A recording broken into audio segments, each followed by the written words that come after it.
So let's continue with the Strivers A to Z DSA course, and the problem that we will be solving today will be involving the concepts of two-pointer and sliding window. But before starting, hey everyone, welcome back to the channel. I hope you guys are doing extremely well.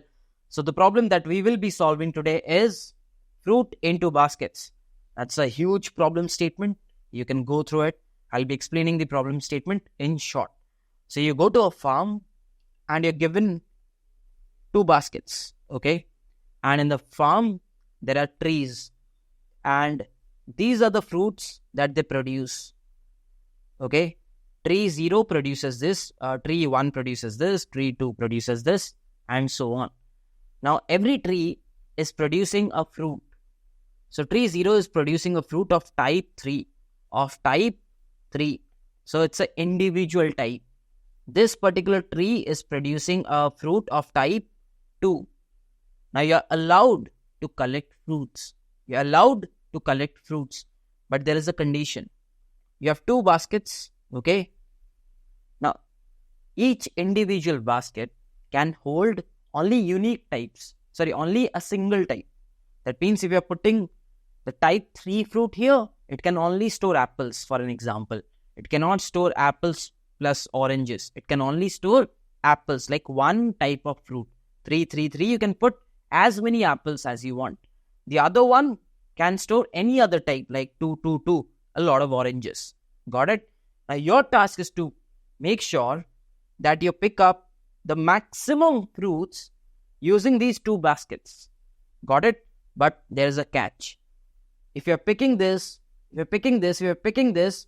after this, you cannot decide that you'll pick up this and this and this. That is not allowed. You cannot skip. If you have once started picking up, you'll have to pick up. For an example, if you pick up these 4, that is absolutely okay. Because what you can do is, you can take 3, 3, 3 in one basket and 1 in another basket. At the same time, you cannot pick up this. Why? Because you can take 3, 3, 3, you can take 1, but how will you take 2? Because you have just 2 baskets. Got it?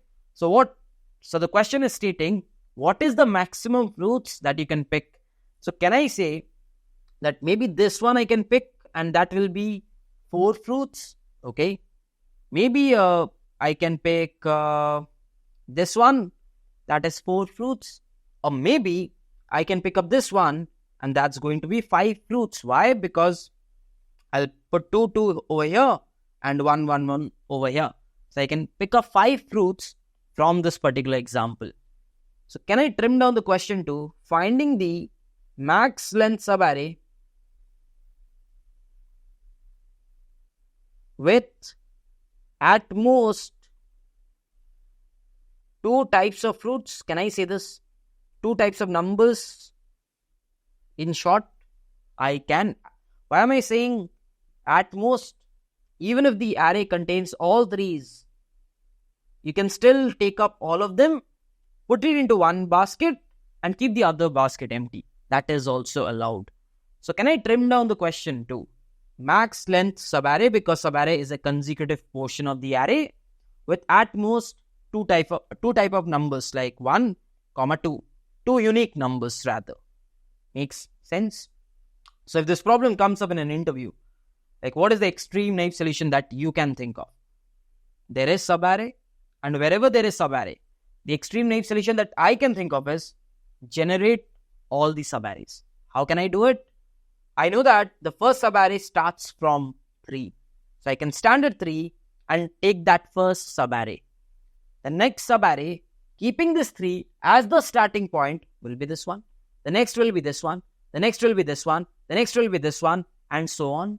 And after that, the next set of subarrays will be starting from this element, thereby this,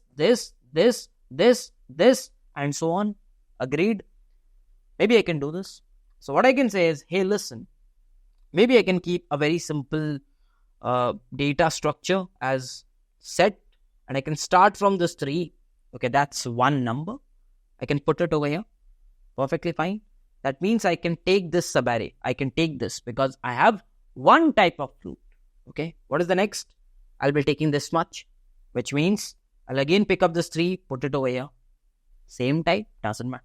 So I can also take up this particular subarray. Perfect. Let's take the next 3. I can take the next 3, put it into the subarray. Doesn't matter because I can still take it. Perfect. Next, I'll take this one. Can I still take this subarray? I can. Why? Because I have 2 type of fruits. I have 2 unique numbers. So thereby I can take this. Perfect. Let's move ahead.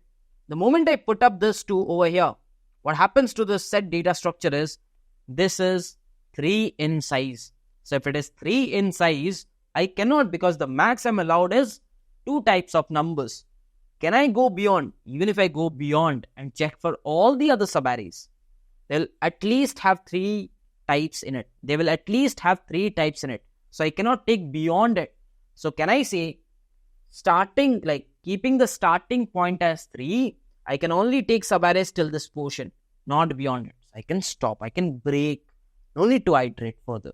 And for the next thing, what you can do is you can trim down the subarray. Trim down the set, and you can start from here, that is the 3, and again do the same, right? So that will be my brute force. So what I'll do is, I know that I always start from this element, then this, and so on till the end. So I'll use a for loop, and the for loop will be I equal to 0, and it goes till n, correct? I'll keep a set data structure which is going to store all my numbers, so that I know how many types of fruits or how many unique numbers do I have. And after that, what I can do is I can take a for loop and I can start from j and it will go from I to n. Why from I to n? Because if I'm starting from here, this is the first number. If I'm starting from here, this is the first number, then this, then this, then this. So always starts from the number itself or the starting position itself. So what I can do is I can say, okay, set dot add or insert according to the programming language you're using, array of j. So I've added it. So once I've added it, how do I know that I can take this subarray from I till j? How do I know it? I'll be like, okay, hey set, what is your size? If your size is lesser than 2, that means you have 2 unique numbers. If you have 2 unique numbers, maybe I can take that length and I can compare with the max length I had, and this length will be j minus I plus 1. And what I can do initially is, I can assign a max length to be 0. Pretty simple. But what if the set size is greater than equal to 2? In that scenario, I'll have to break and I'll have to stop. And the inner for loop will end. And then the outer for loop will end. And that will be it. What will be the time complexity of this brute force? A big O of n. Somewhere near about big O of n. And now you might be thinking, there is a set that we are using and we are trying to do set.add, set.size. There's one thing that you have to keep in mind. The set.add definitely takes logarithmic of n. I do agree. But what is this n? N is the size of the set. And if you remember, the size of the set at maximum was 3 size, not beyond it. So logarithmic of 3 is as good as a constant time. So thereby you can say that the overall time complexity is big O of n, because the set is a very, very small set with only 2 numbers. So the time in set can be ignored. What about the space complexity? Am I using any external space? Again, you'll say there is a set data structure. Okay, I'm storing 3 elements, not more than that. So this will be your brute force. Now, obviously, the interviewer will not be happy with this because you're taking a big O of n square and he'll ask you to optimize. So we'll have to optimize n square into something better. That means somewhere near about n. And the problem is involving subarrays. So whenever the problem involves subarray, which means find a window, which algorithm? Yes, sliding window, and I'll have to use 2-pointer in order to solve it. So let's try to use 2-pointer. It's going to be very simple. Initially we take L and R to be at the starting, which is the 0th index. And then what we take is, let's take a map data structure. Why am I taking a map data structure? Because I'll have to keep a check on the number of unique counts. Something like a set, something like a map. Okay. So I'll take a map. I'll keep the number. Along with that, I'll keep a frequency. What do I need? I need the length. So what I can do is I can take a max length as well. Okay, perfect. So initially, what is the value of max length? It's going to be 0. So let's keep it as 0. So let's start. We'll start the window. This is the initial window. So at first, this 3 has to go into the map. Let's take it into the map. 3, 1. Now you'll be asking yourself a question. Hey, is this window a valid window or a valid subarray? How do I know it's a valid subarray? At most, it should have 2 types of numbers. So I'll go to the map and I'll say, hey, how many unique numbers do you have?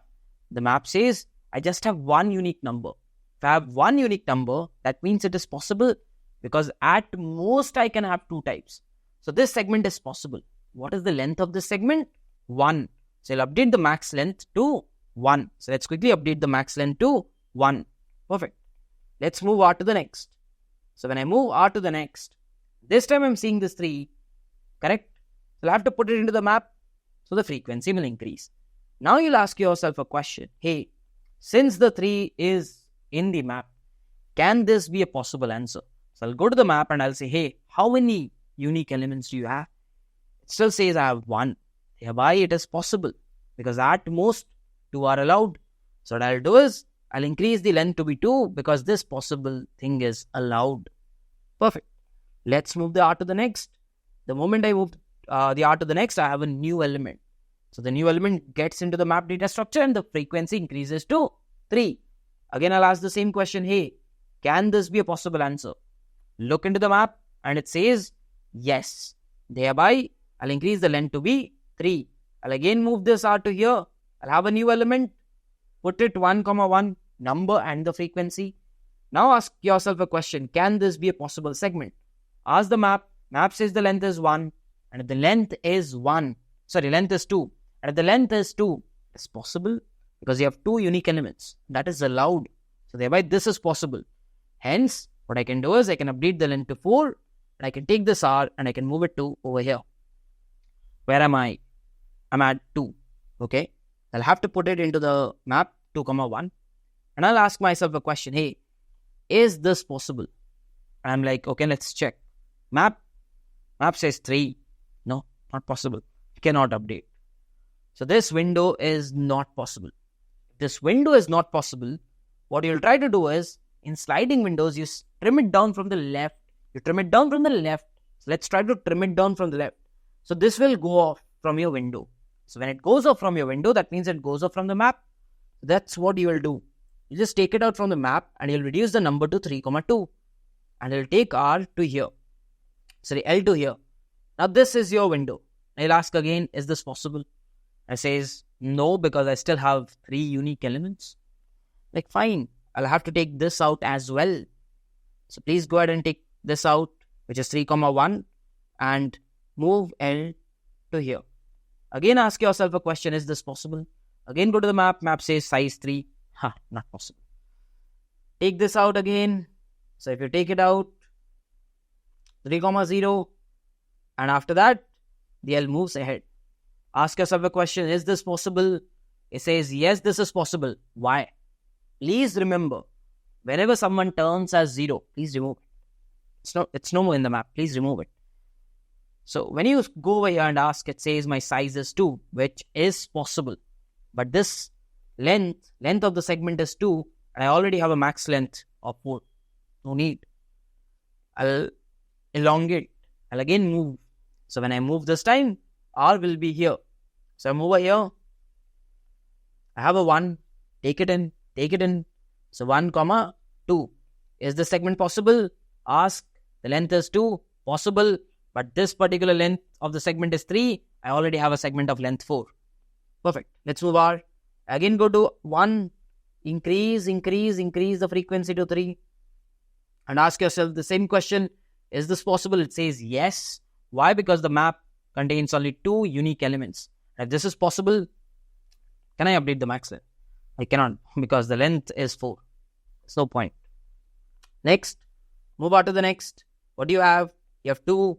Take the 2, put it in, the frequency will increase.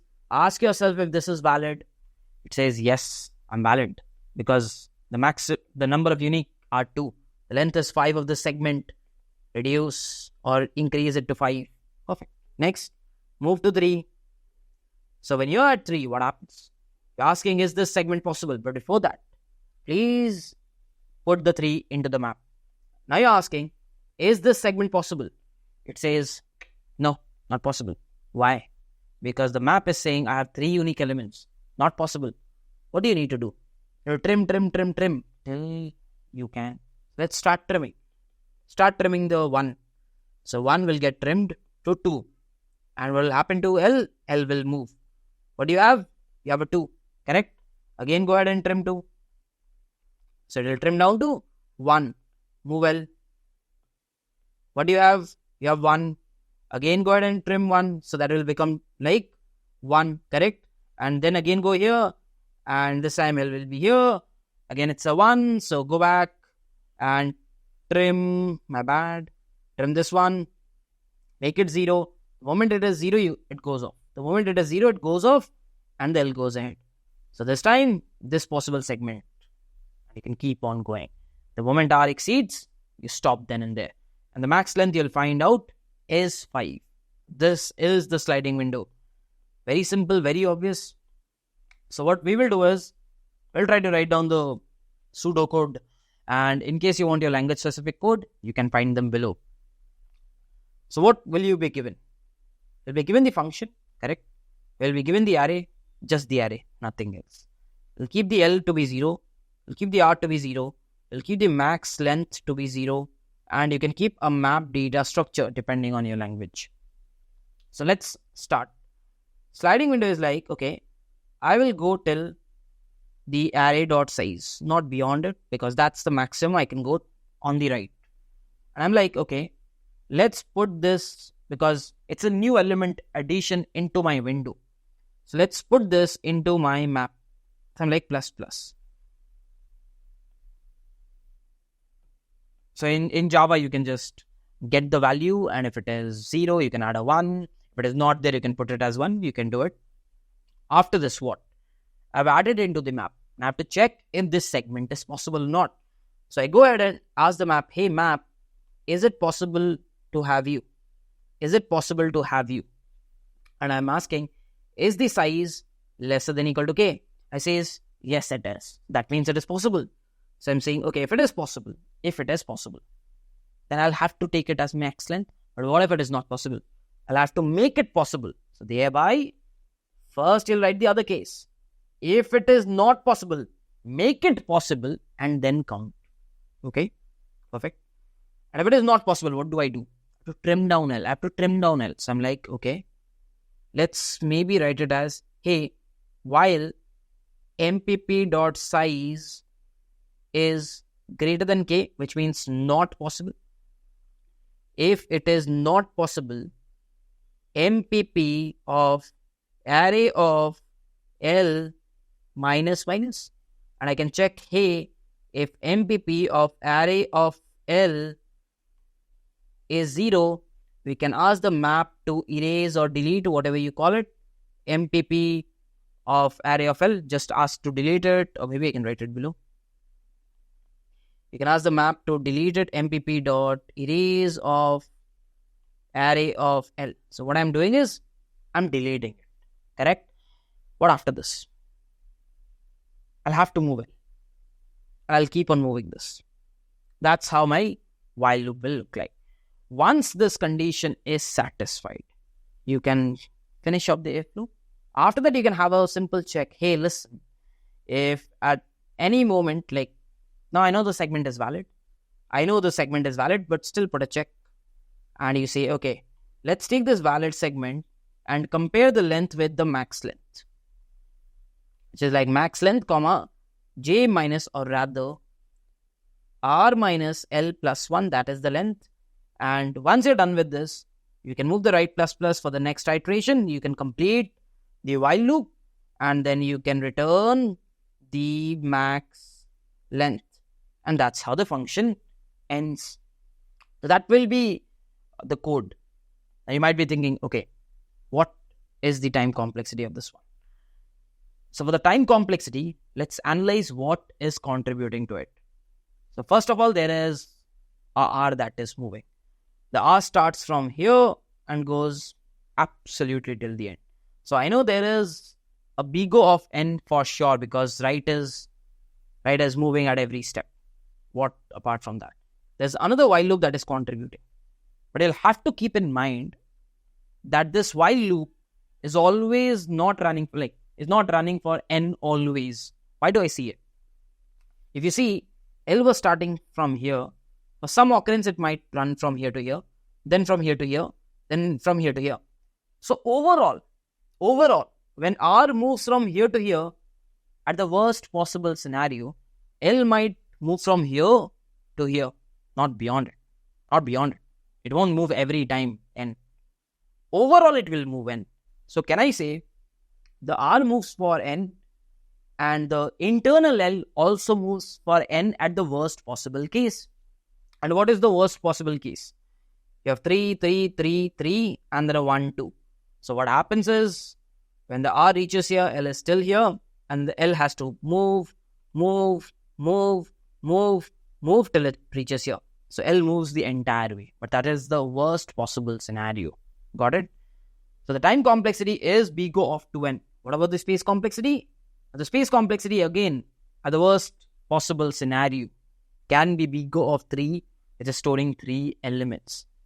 Because every time there's an increment, I am erasing elements from the map. I am ending up erasing elements from the map. You'll have to keep that in mind. Got it?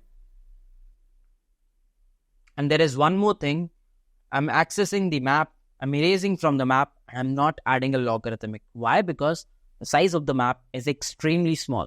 So the time taken will be extremely small, somewhere near about big O of 1 or big O of 2. Constant. Thereby, do not consider it. So 2n is the solution for this one. Again, a lot of interviewers will be okay with it. Only some, 1 out of 10, might not be happy with big O of 2n. They might ask you to optimize it to big O of n. So let's check out the big O of n solution. So we need to optimize big O of 2n into big O of n. But for that, we need to understand what was taking big O of 2n.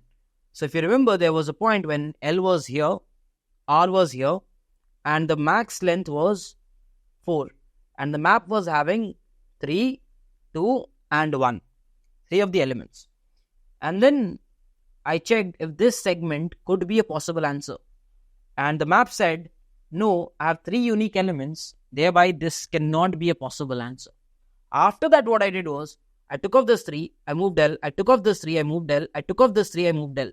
And then I got this segment and I said, this is a valid segment. And then we moved R, then we moved R, then we moved R. And eventually this was the longest, right?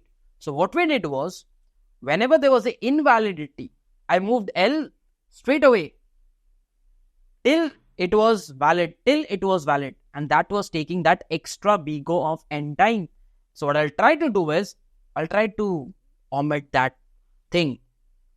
So in order to do that, I'll be using the same concept that I've used in my previous lecture. In case you haven't seen my previous video, which is Max Consecutive Ones Part 3, please go back and watch it.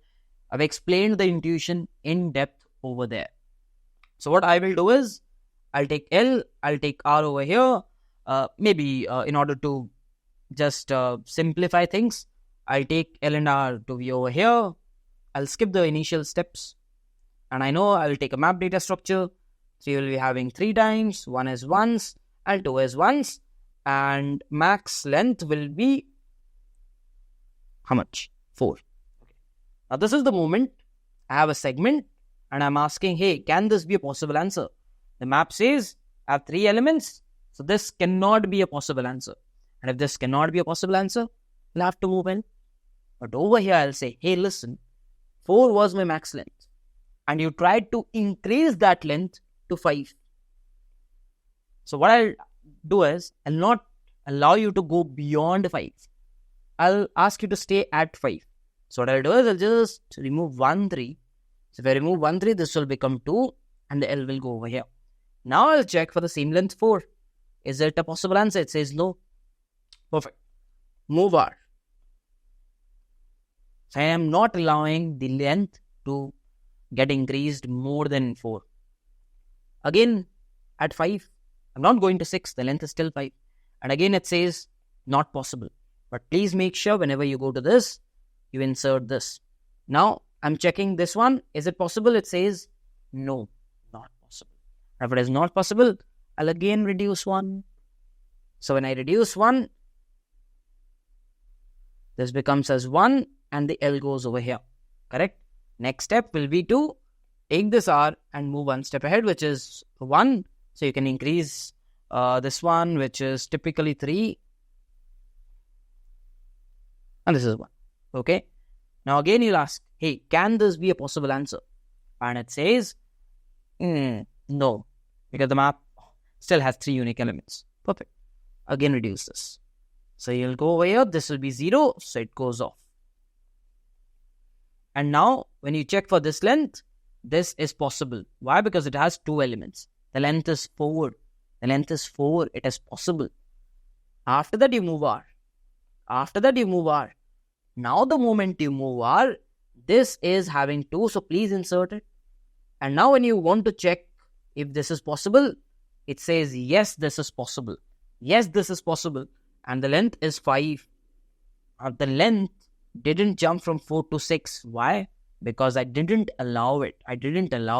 I said, okay, this is not possible. You move. I'm not going to let you increase. I will move along with you. I'll move along with you till you are a valid proposition. Got it? And after this, I'll take this R. I'll move here, which is a 3. So what will happen is I'll again insert 3. Again, not possible. Again, the same algorithm happens. So instead of moving the L completely using a while loop, like complete from here to here at 1 step, you just move it by 1 step. So that's the optimization. In order to understand it better, please go back and watch the max consecutive ones part 3. I've explained it in depth. I've taken time over there. I'm sure you've understood it over here as well. But just in case you haven't, please go back over there. Okay. I'll have to write down the pseudocode. It's going to be super simple. Function, array. You'll require an L. You'll require an R. You'll require a max length. And you'll require a map data structure. You're going to do the exact same thing while R greater than N, which is N is the array size. Map of array of R plus plus. You increase.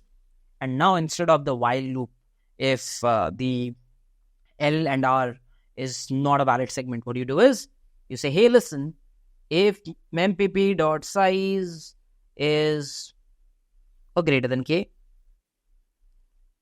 remove it,